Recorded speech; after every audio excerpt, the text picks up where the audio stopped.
My grandfather's grandfather was Brazilian, and he practiced macumba magic. He lived to be 119 years old, and since he was 14, he moved to Mexico, more specifically, to Naranjos, Veracruz. In his last days, he went out to walk in the countryside. After that, no one ever saw him again. He disappeared without leaving any trace. He left us a notebook filled with protective symbols. I don't have access to that notebook. My family says that in it, he wrote that whoever made one of the symbols he had left would no longer be able to escape the macumba. That's why no young person in the family is allowed to access the notebook, because someone might make a mistake and use one of the symbols my great-grandfather wrote down. I've lived in this house for 11 years.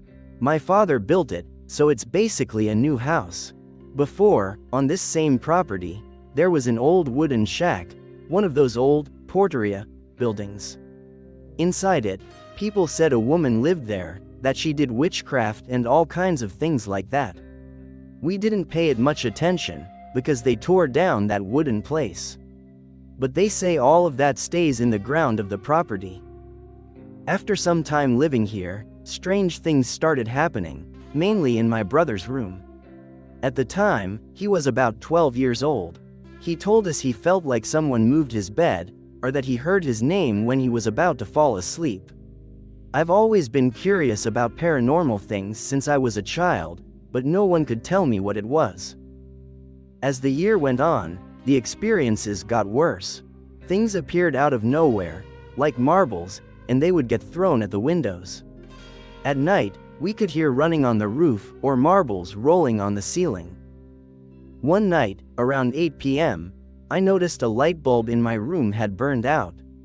The sockets were near the top of my bed, so I couldn't reach the ceiling easily. I decided to put the bulb in up there.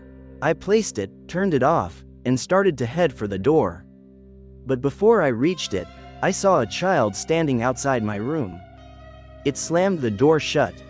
I thought it was my brother, until I realized the door had a lock. But how could that be, from the outside? There was no key on the door. I started screaming in panic for my brother. When he arrived, he looked completely confused, and I told him everything that happened.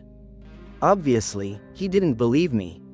After that, I told my mom, and she said maybe it was an elf, or the spirit of a child wandering around the house. Later, my mom slept one night in my brother's room. She said it was horrible. She claimed she saw something sitting at the foot of the bed, like a black veil from head to toe, and she couldn't move or scream. It was terrifying for her. The next year, after all those events, my family started having many problems, and my mom began going to a Christian church. I should mention that I'm not Christian. I'm theistic. I believe in God, but not in a religion. When I told someone at the church, a very informed woman, she told me everything happening was very bad. At first, I was skeptical because I didn't believe in religion. But a few months later, that woman came to the house. She prayed loudly, and clearly I heard the whole second floor of the house move. After that, everything stopped for 3 years.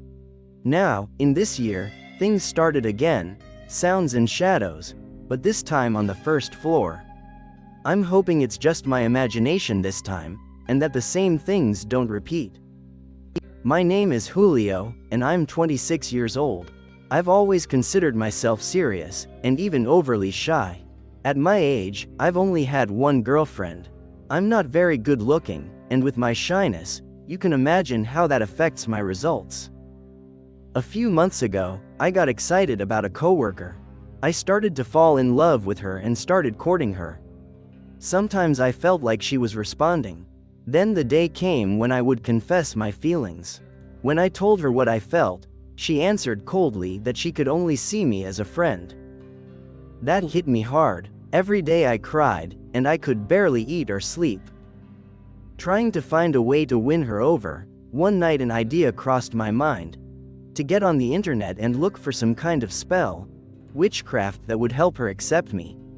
I read a lot about it, but one spell stood out. It claimed its effectiveness was guaranteed. I started writing down what I had to gather. One of the requirements was graveyard soil, and it had to come from the grave of someone who died unexpectedly. That meant an accident, a murder, or an execution. I collected everything and went to the cemetery with the firm intention of taking the soil I needed. But how do you know how a person died? I wandered through the cemetery paths for a long time until I saw a worker and asked him.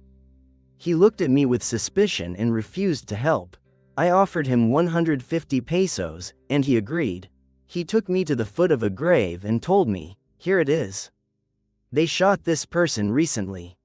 I paid him and he left. I grabbed 3 handfuls of soil from the foot of the grave, put it into a jar, and went home.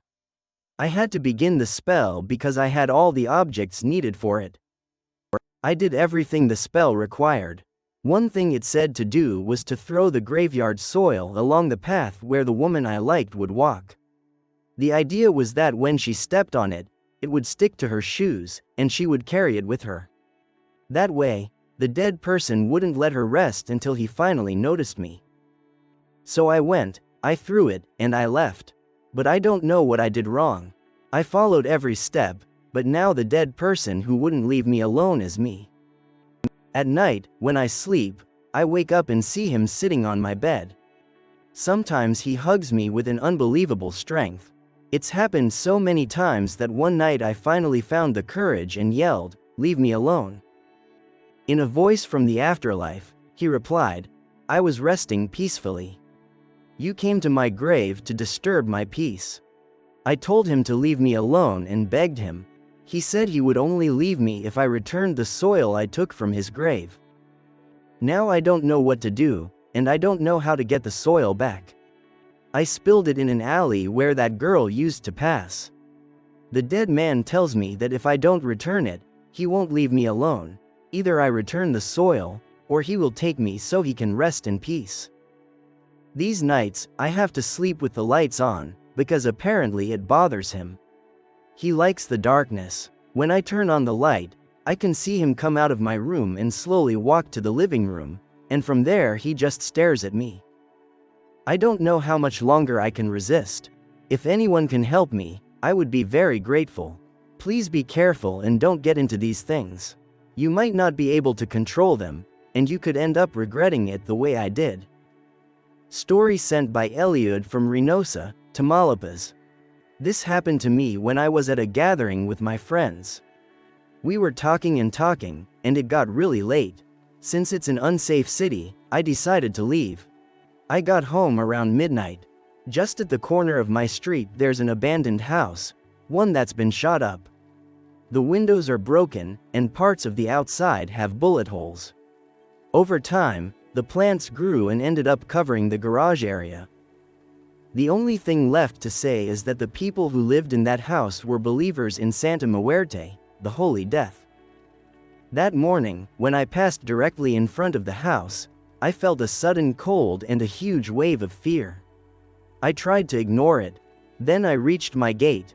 When I got out of the car and started to open it and put my vehicle inside, something made me look toward the corner. That's when I saw it. And I swear to you, someone, very tall was coming out. I'm about 6 feet 3 inches tall, and whatever I saw was much bigger than me. I froze completely. I couldn't move. I felt like it was staring at me. I could only see its shape. It was standing there completely black, wearing a hooded robe, like a kind of staff in its hand. I don't remember seeing a scythe like you usually see death holding, but it genuinely looked identical. I felt an extreme cold and fear. Then I watched as it turned around and started walking to round the corner.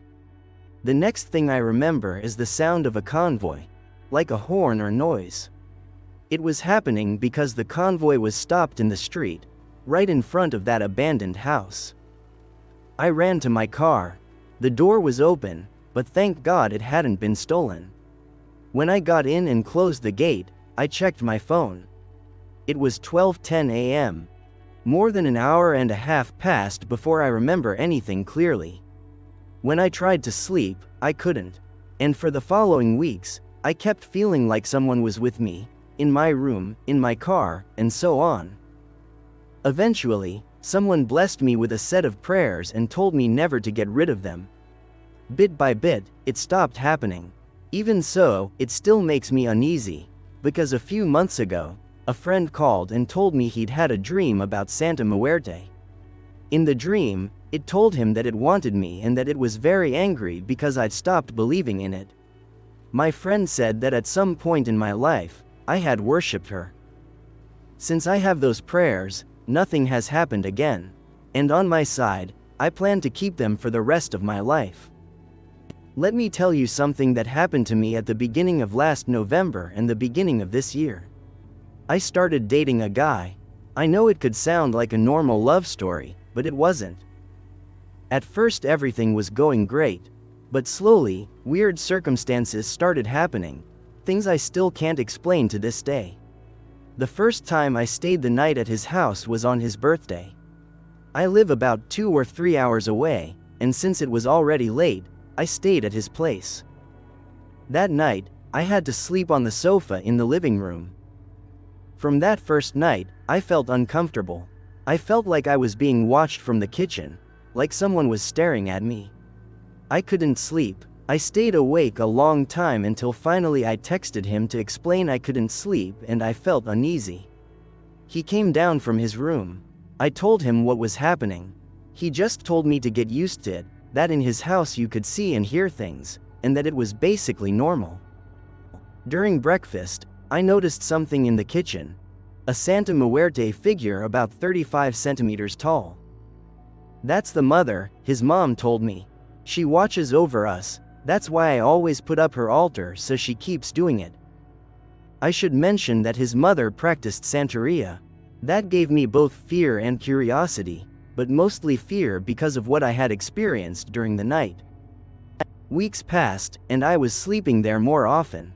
Then the strange things started again. He had anxiety, so he took medication before bed, and he would sleep literally the whole night. But when I slept there with him, around 3 a.m., or after that hour, I would wake up drenched in cold sweat and terrified, like something was there, and I never knew what. The next day, I would wake up with no energy at all. I would have no desire to do anything. After about 4 or 5 months, I didn't feel comfortable staying at his house anymore. I kept waking up at 3 a.m., and eventually I started losing friends. I didn't even recognize myself. I lost my job, I distanced myself from my family, and staying in his house became non-stop 24/7. At some point, I even preferred being there, even with all the discomfort I felt.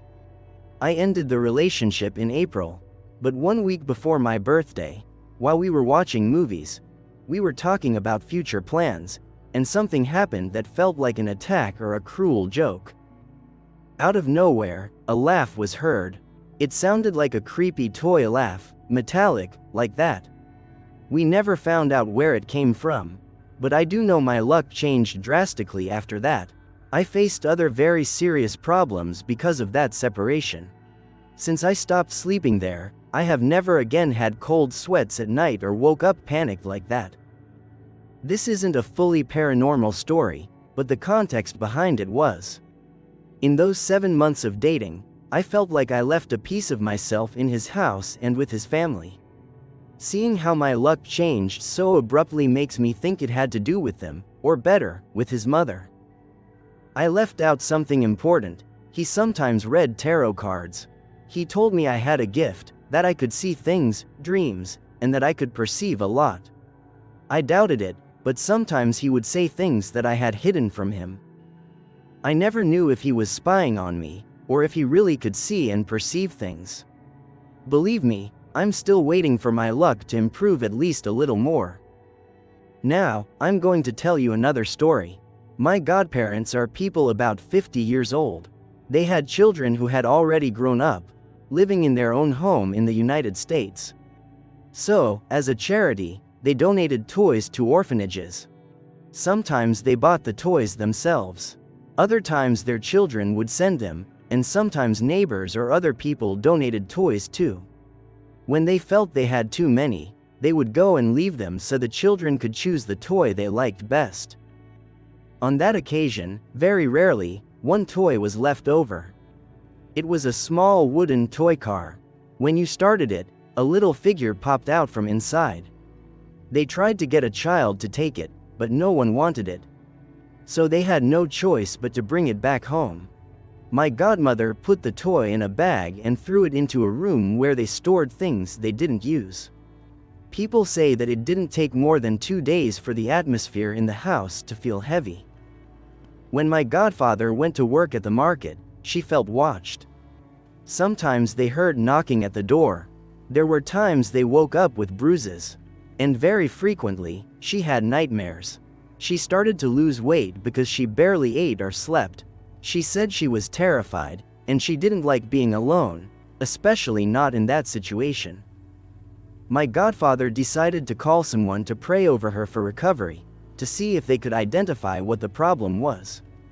Then they discovered that the toy car they had been given wasn't just a simple toy. It was a container for something. After asking my godfather and godmother a few questions, the woman realized what it could be. She opened the toy and found a small black cloth doll inside. The woman then continued by burning the doll.